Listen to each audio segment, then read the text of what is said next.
Hablemos de una nueva y también la más reciente advertencia de Irán, porque Irán no titubea frente a Estados Unidos. La República Islámica está asegurando que cualquier acto hostil por parte de la Casa Blanca contra Teherán recibirá una respuesta sumamente dura. Según el líder de la Revolución Islámica, los estadounidenses deben saber que no llevarán a ninguna parte y tampoco llegarán a ninguna parte con las amenazas contra Irán. Es una advertencia que ha sido reafirmada casi 2 semanas después el presidente de los Estados Unidos, Donald Trump, amenazara a Irán con la operación militar, con una opción militar, si no se supeditaba a un diálogo para lograr un nuevo acuerdo nuclear. Solo que en ese momento Donald Trump ni siquiera hizo remota mención al acuerdo del que él mismo se salió de manera arbitraria y unilateral en 2018. Ese acuerdo que fue firmado en 2015. Bienvenidos.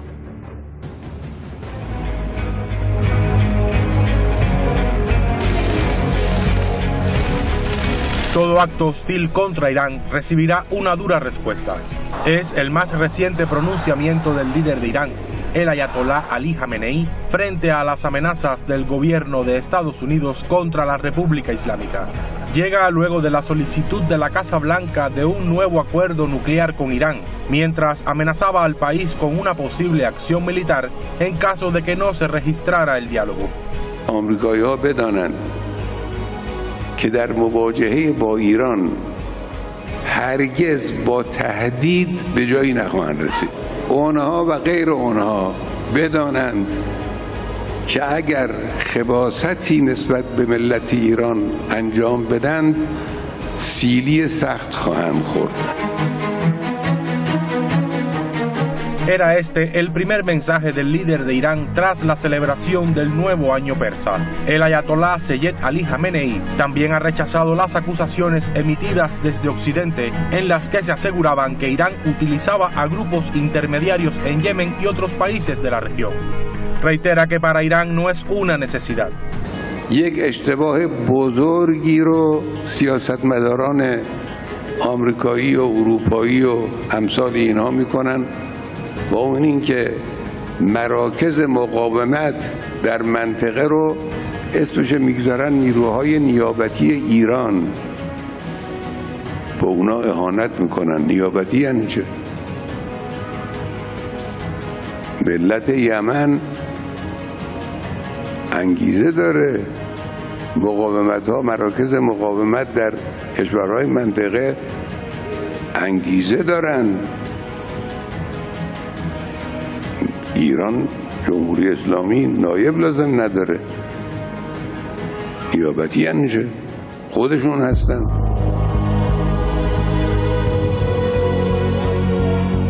El líder también ha reprochado el accionar sionista en la región y las agresiones contra los pueblos.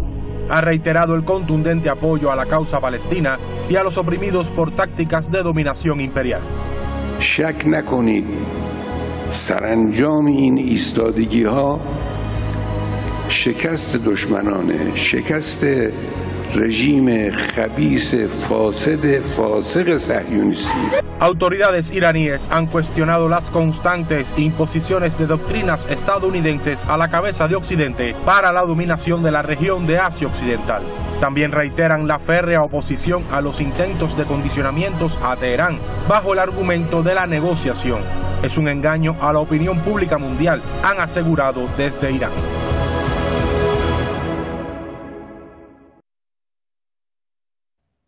¿Qué es lo que está pasando en la Casa Blanca? ¿Por qué ahora buscar de manera desesperada, aún en medio de condicionamientos, dialogar con la República Islámica de Irán? ¿Hay algo más allá? ¿Cuál es el trasfondo? Tema de análisis. A pantalla, nuestros invitados en esta edición de Detrás de la Razón. Cerramos la semana con un análisis sumamente necesario. Vámonos de inmediato con el análisis. Desde Moscú nos acompaña Cristian Lamesa, ya le ve en pantalla. Es escritor, analista geopolítico, analista internacional. Y desde Barcelona, ya también le ve en pantalla nada más y nada menos que don Eduardo Luque, analista político y activista contra la guerra.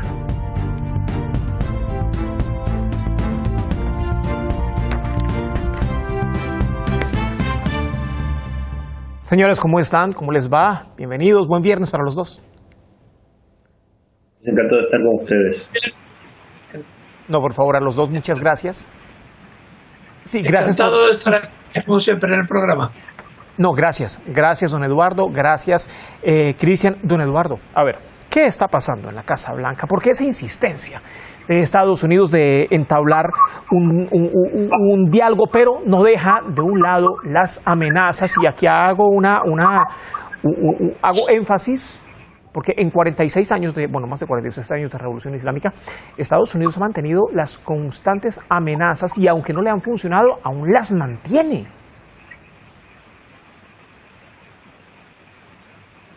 ¿Sí me escucha bien, don Eduardo? Sí, ahora bien. No, a ver, lo que estamos viendo es la fórmula típica de negociación, si es que se le puede llamar de esta forma, que tiene el señor Trump. Lo único que sabe es permanentemente amenazar con la violencia, con la fuerza, para imponer después las condiciones que él cree que son más útiles a su forma de ver las cosas. Curiosamente, la carta que dirigió al ayatolá Jamenei el otro día era una carta que encerraba varias ideas fundamentales, ¿no? Una era el tema de la energía nuclear, pero había otro elemento que ya había reiterado en su momento el señor Trump y que ha vuelto a sacar a la luz nuevamente, ¿no? Que era el control sobre los misiles defensivos y ofensivos de Irán, de alcanzar un control de estas armas por parte de Estados Unidos. Entonces, una doble argumentación que pretendía que los dirigentes iraníes aceptaran de forma inmediata, ¿no?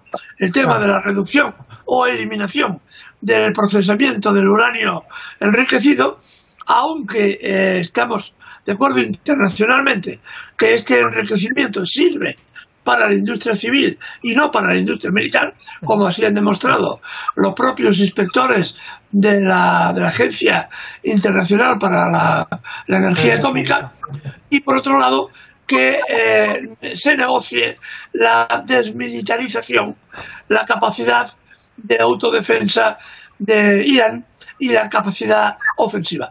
Entonces son dos elementos que ha pretendido introducir Donald Trump en esta ecuación, ¿no? ¿Y aquí en qué cabeza cabe, por ejemplo, que un país vaya a buscar, país 1, que a conveniencia de país 1, ¿no? Cristian, país 2, desmejore su capacidad de desarrollo científico, económico, militar, sobre todo acá? ¿En qué cabeza cabe aquí, en pleno siglo XXI, cuando estamos en una región sumamente convulsa, con un genocidio prácticamente al lado, con los tentáculos de Estados Unidos y el régimen de Israel también penetrando monarquías o gobiernos en la región de Asia Occidental? Sí, sin duda que es una situación que me parece que Donald Trump establece una negociación. Yo siempre digo que hay que recordar que Trump no es un político, es un empresario que llegó a la presidencia de su país, y en este sentido yo creo que muchas veces se maneja, como bien mencionaba de alguna manera Eduardo, se maneja como un empresario negociador. Creo que en esta postura frente a Irán se pone en una expectativa de máxima, digamos, como para buscar negociar en una posición de fuerza, por decirlo de alguna manera. Algún antecedente en este sentido nos podemos remontar a las negociaciones, al diálogo que llevó en su primer mandato con Corea del Norte, el cual al comienzo fue como muy subido de tono y después terminó siendo un diálogo y una negociación que llegó a muy buen término, según recuerdo. El tema es que acá hay... Hubo un encuentro incluso entre los dos líderes en la zona de distensión. ¿Perdón? Hubo un encuentro para ese entonces entre los dos líderes en la zona de distensión. Exactamente. O sea, algo que empezó con un discurso, una vehemencia bastante encendida por ambas partes, según recuerdo, y después terminó con una distensión. La diferencia en el caso de Irán yo creo que tiene que ver con la nociva influencia que ejerce el Estado de Israel. Sabemos que el lobby israelí dentro de Estados Unidos es muy fuerte, yo creo que condicionó muchísimo el primer mandato de Donald Trump.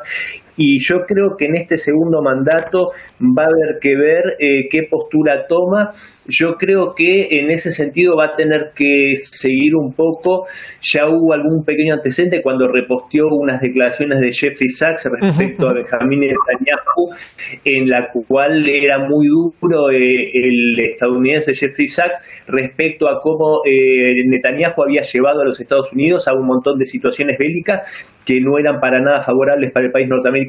Yo creo que en ese sentido, y con esto cierro, si Donald Trump quiere llevar adelante los objetivos que por lo menos en principio está esgrimiendo para la política interna de los Estados Unidos, va a tener que desligarse o cambiar su relación con Israel, porque evidentemente es algo que es muy nocivo para los planes que él tiene, según mi forma de ver, porque de hecho mantener el cuantioso gasto militar que lleva Estados Unidos adelante es totalmente contradictorio con estos planes que él menciona, y ese gasto militar, y con esto cierro, ni siquiera tiene que ver con dotarse de grandes arsenales o sofisticadas armas, sino con mantener cuantiosas bases militares por todo el mundo, que son realmente finalmente un gasto enorme para el contribuyente estadounidense. ¿Y esto podría ser viable, o al menos pudiese ocurrir, se pudiese pensar en que esto pudiese ocurrir para la Casa Blanca, don Eduardo, intentar modificar un poco la relación y el accionar para con el régimen de Israel, cuando estamos viendo un régimen de Israel que ha estado a esto de generar una confrontación bélica con la República Islámica de Irán, y que no ha parado además de lanzar amenazas y ejecutar provocaciones? Sí, efectivamente, es difícil que llevar a buen puerto o iniciar una negociación con un país, con Irán, precisamente cuando dependemos políticamente y económicamente, en el caso del señor Trump, para hacer su campaña electoral, por eso, del influjo que tuvo el lobby sionista en la campaña electoral, como en otras campañas anteriores. Así que es difícil alcanzar un nivel de acuerdo cuando estás prisionero, en gran medida, de los intereses de un Estado que es ajeno al tuyo propio. Es decir, en este caso, el régimen de Israel es el que define la política en Oriente Medio. Al margen de que los intereses de Estados Unidos en Oriente Medio pasan también, y eso hemos de tenerlo en cuenta, otra cosa es que pueda, pero pasan por la destrucción del Estado de Israel. Perdida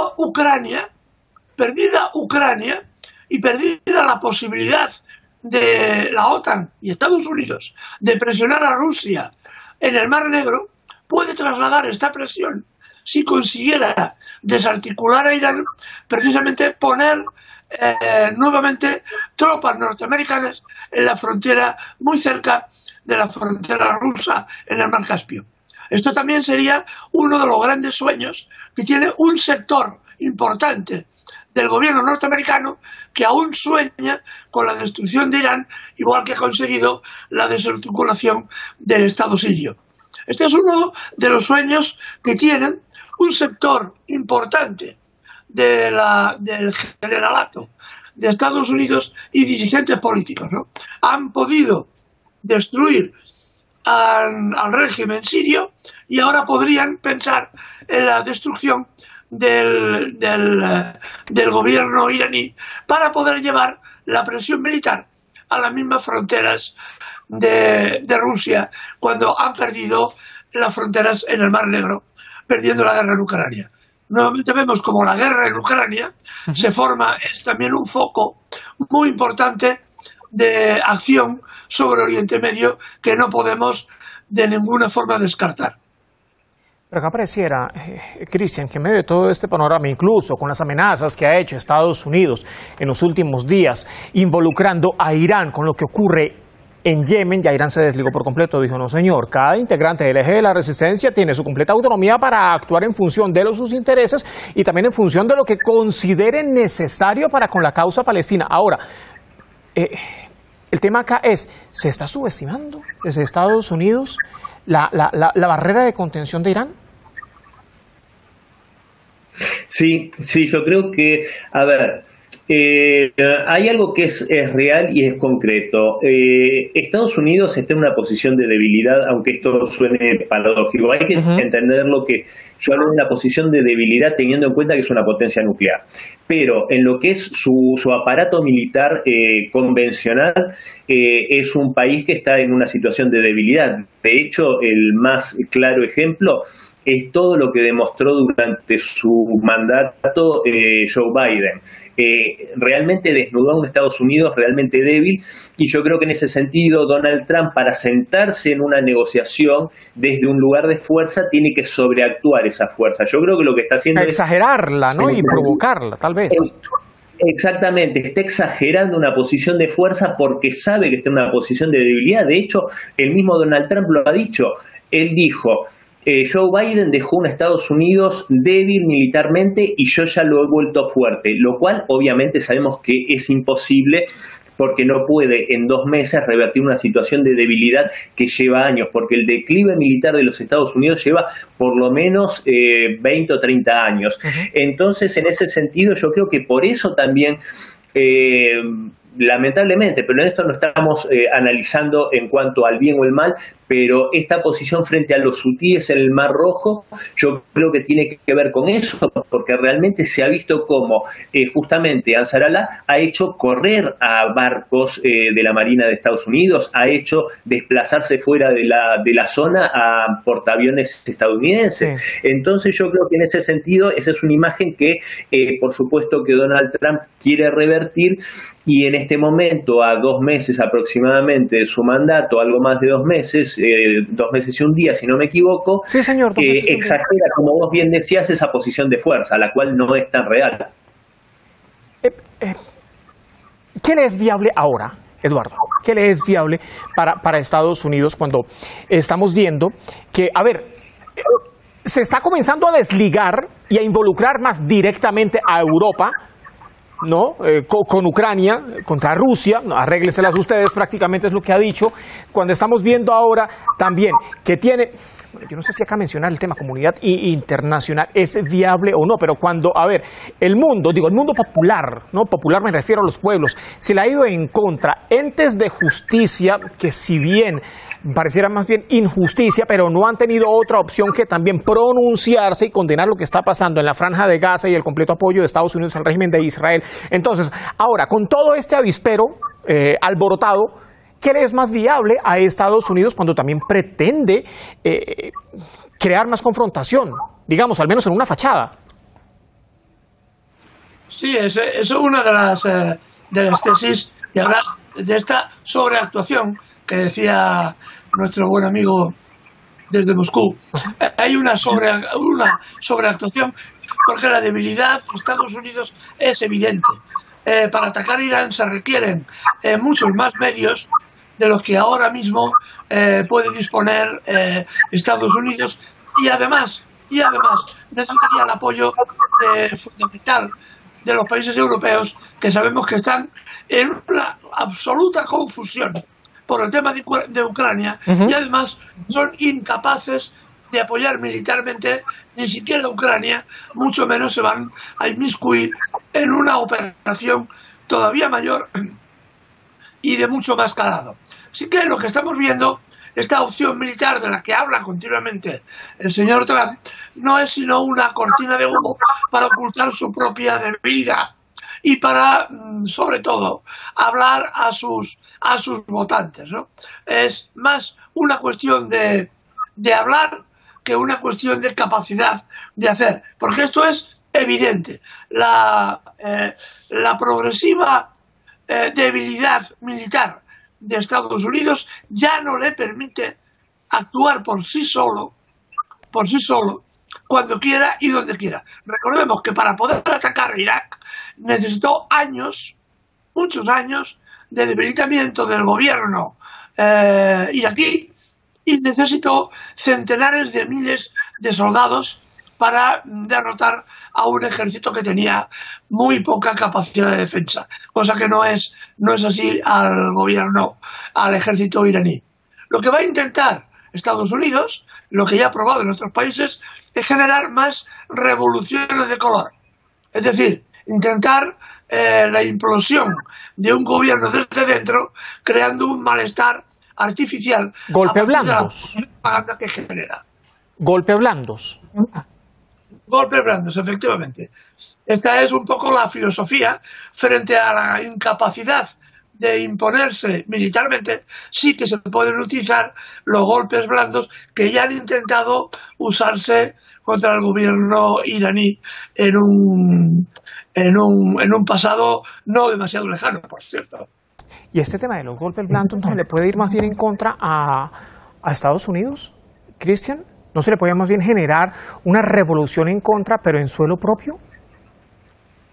Bueno, eso es muy interesante lo que plantea Juan Carlos, porque la sociedad estadounidense está absolutamente dividida, por eso con una ebullición y un estado de guerra civil larvada muy intenso, que yo entendía que la elección de Donald Trump podía tender a apaciguar, porque creo que haberse registrado un triunfo, entre comillas, porque no creo que tuviese la más mínima posibilidad de Kamala Harris hubiese generado sin duda un estallido. En este sentido vemos que la reacción que están teniendo estos grupos pseudo-liberales, demócratas, con respecto, por ejemplo, al tema de los autos Tesla, está siendo muy, muy, muy violenta. Entonces, yo creo que esta especie de cortina de humo siempre con Donald Trump hay que separar muy bien, como decía Eduardo, lo que dice de lo que hace. Yo creo que esas son dos cosas distintas. Muchas veces usa las palabras como fuego de artificio y yo creo que en este sentido también escuchaba muy atentamente lo que decían sobre las revoluciones de colores, que ha sido un viejo argumento y un arma bastante eficaz, desgraciadamente, que ha llevado adelante Estados Unidos, pero hoy, fíjense la paradoja, que este mismo Donald Trump es el que pretende, por lo menos según sus palabras, enfrentarse al Estado profundo, hiere profundamente a la USAID, que es una agencia que sabemos, especialmente los iberoamericanos, cómo ha sido utilizada desde hace por lo menos 60 años para generar golpes de estados y demás desestabilizaciones. Entonces se encuentra también con esa paradoja, ¿no? Enfrentándose a parte de ese Estado profundo que es el que ha sido el artífice de todas estas desestabilizaciones. Entonces realmente tiene muchos frentes que ha abierto al mismo tiempo y vamos a ver cómo él mismo se posiciona y con qué fortaleza frente a todo esto. Bueno, pues fundamental acá lo que puede ocurrir de ahora en adelante, sobre todo en torno al genocidio en la Franja de Gaza y en torno al accionar tanto de Estados Unidos contra la resistencia yemení y la respuesta que pueda tener la resistencia yemení frente a ese accionar que está perpetrando el gobierno de los Estados Unidos, apoyado también por el Reino Unido, y también lo que vaya a ocurrir de ahora en adelante con la respuesta del eje de resistencia, porque todo esto parece ser realmente una estrategia de implosión para vincular a otros integrantes del eje de resistencia y así justificar mayores agresiones contra todos los países que bien integran el eje de resistencia. No en vano aquí está la provocación que ha hecho de manera incansable el gobierno de los Estados Unidos para con la República Islámica de Irán, acusándole, incluso, dice Irán, sin fundamento alguno, de apoyar a estos grupos del que Irán asegura no tiene ninguna necesidad. Señores, se nos termina el tiempo, lamentablemente. Cerramos la semana con broche de oro, análisis sumamente necesario, correspondiente. Buscamos, como siempre, como de costumbre, a los mejores analistas para tratar de entender toda esta situación y presentarla, desde luego, a nuestra audiencia en América Latina y en el mundo de habla hispana. Muchísimas gracias. Gracias a ustedes, un abrazo. Por favor, que estén muy bien, tengan buen fin de semana, pendientes de lo que pueda ocurrir en la región entonces. Ahora, al mismo tiempo que llamó a negociar el magnate republicano, el presidente de los Estados Unidos, retomó esa llamada política de máxima presión contra la República Islámica de Irán e incluso aprobaba nuevas sanciones para cortar la venta de petróleo iraní. Sin embargo, La interrogante es, ¿de qué le ha servido a Estados Unidos aplicar políticas de máxima presión a Irán cuando la República Islámica ha venido buscando a lo largo de las últimas décadas nuevos horizontes con el mundo multipolar, con el mundo emergente que le hace contrapeso al unilateralismo de Estados Unidos? Pregunta abierta para nuestra audiencia. Gracias por acompañarnos. Hasta la próxima.